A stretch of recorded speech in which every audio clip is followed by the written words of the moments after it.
Today is the fifth lecture on Riemann integration. In the last class, we had formulated the popular belief the area of any function can be measured by approximating the entire area by slimmer and slimmer rectangles. That was the engineer's aim for many centuries. And in the last class, we were finally being able to mathematicize the entire concept. So that this was the claim that if is any arbitrary function defined over a closed and bounded interval AB, then this is the area. There exists an area, a real number, such that whenever the tagged partition, the norm of the tagged partitions are going to 0, then the Riemann sum of that function with respect to that tagged partition is approaching to AF. That is, by the definition, that for all epsilon positive, there will exist a delta such that for every tagged partition with norm of that partition smaller than the delta, the Riemann sum with respect to that partition of the function f will be epsilon close to AF. So this is the claim by the engineers that for any function f, this will be true. I told you the other day that the claim is not true. We are going to show that this claim is not true by using this result, that for those functions for which it is true, the claim is true. In that case, this area will be unique. The real number area will be unique. What do we need to show? The claim says for every function, this technique would work.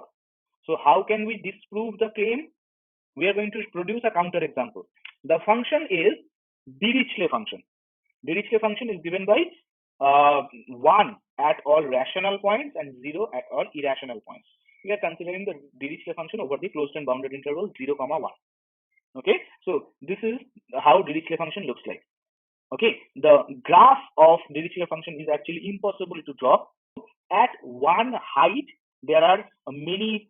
There is a broken line. So this broken line is this line, yellow broken line, is raised over here by rational points, and this red line is staying over here at the irrational points.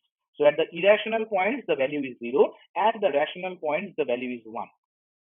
Okay, so this is the how the graph. I mean, sort of a tentative graph of Dirichlet function might look like, because the graph of this function is not possible to draw. I mean, the finest supercomputer will not be able to draw this graph. Okay, so anyway, so this is our understanding that there is a broken line of dust, let's say, broken line of dust at the height 1, and there is a broken line of dust at the point 0.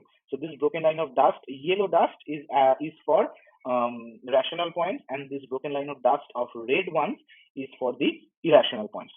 At this kind of a weird function, obviously this process is going to fail. Choose delta greater than 0 arbitrary, and let P be any partition with norm P less than delta. Now you choose tag as the rational point fixed arbitrarily. So you take any P with norm P less than delta, and then you choose tags in that partition as rational points with this tagged partition P1. The Riemann sum with respect to that tagged partition will be, this is the definition, r runs from 1 to this one, r runs from 1 to n, xr minus 1 times f at xi r. So this is the definition of Riemann sum. So r runs from 1 to n, xr minus 1, f at xi r. Now for xi r, since xi r are all rational numbers, the definition of function at the rational value is 1. So this is xr minus xr minus 1 times 1. So r runs from 1 to n, xr minus xr minus 1 times 1. Now, what will be this one? Take n equal to 3, do this one, x3 minus x0. So that is what you are getting. If we replace 3 by n, then what will be the final sum? So xn minus x0. What is xn? By the definition of partition, xn is always the right end point, and x0 is always the left end point. So that is xn minus x0, that is 1 minus 0, that is 1.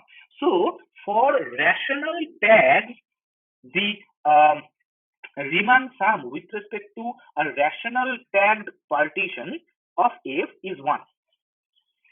Okay, now can you guess what will be my next step? With the same partition, if we choose tags as irrational points fixed arbitrarily, then for the tagged partition, this P2 I am calling P2 bar, we have the Riemann sum is F at zeta r. Zeta r, the functional values at irrational points are always 0. So F at zeta r, this value is always 0. So this sum is 0. All right. So understand this thing that the norm of a tagged partition does not depend on the tags. So when I have chosen a partition P with norm smaller than delta, with whatever choice of the tags in that partition, the norm remains same. So the norm remains less than delta for both P1 bar and P2 bar. Now, what does the definition say? Definition says that for every tagged partition with norm less than delta, this thing must be true. Okay, if this thing is true, then AF must be unique. And here we are getting, hence for two tagged partition P1 bar and P2 bar with both norm P1 bar less than delta and norm of P2 bar less than delta, the Riemann sum of F with respect to the first tagged partition P1 bar converges to 1, because this happens for every delta positive. This happens for every delta positive. So this tagged partition for P1 bar converges to 1, and whereas SP2 bar F converges to 0. So hence, by the condition of uniqueness of area, what I asked you to prove, by the condition of the uniqueness of area, limit of the Riemann sum of F with respect to the tagged partition P bar as P bar norm P bar is tending to 0 cannot exist. This technique will not be able to find out the area for every function. Next, the question is, this function, this Dirichlet function is quite a weird function that rarely appears in the real world. These things are mathematicians' fantasies.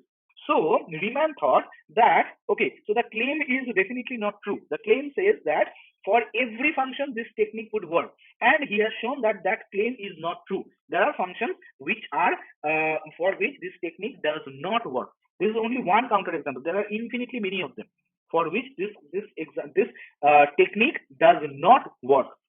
But at the same time, he also realizes that all this class of functions for which this technique of finding area does not work, they are quite mathematical fantasy only. They do not appear that much in real world.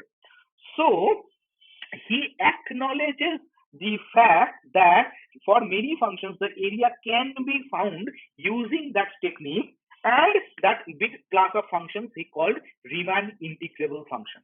So this is the definition. F is Riemann integrable if I have exactly written the claim over here, that if there exists F in R such that for all epsilon positive there exists delta such that for every tagged partition with norm less than delta, the Riemann sum will be epsilon close to AF.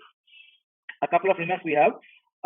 The function, the AF is called the signed area of F in the interval AB and is denoted by this notation, integral A to B F. Now understand one thing very clearly, that I have not written Fx dx. I have written that on purpose. That is not a typing mistake, because Fx dx, that leads to the to its relation with the antiderivative and all. We have not reached there yet. F is a function and we are finding the area of F bounded by the ordinates A to B, and this is my notation to denote that. F is called the signed area because it depends on which side of x-axis the area is. If you have a curve which is below x-axis, then the area will come as negative. The set of Riemann integrable functions, this is just a notation. The set of Riemann integrable functions on AB is denoted by this script R, comma, within square bracket AB. Just a notation. The next big question is, which functions are Riemann integrable? The functions we know so far in the entire class of functions, Which functions are Riemann integrable? This is the definition. Can we find some if and only if condition for a function to be Riemann integrable? Because to be honest, this function is not a very delight to work with. Okay, an extremely cumbersome definition, extremely complicated cumbersome definition. This is not a very delight to work with. So our obvious investigation after this definition is which are the functions those that are Riemann integrable, and this question we will take up in the next class.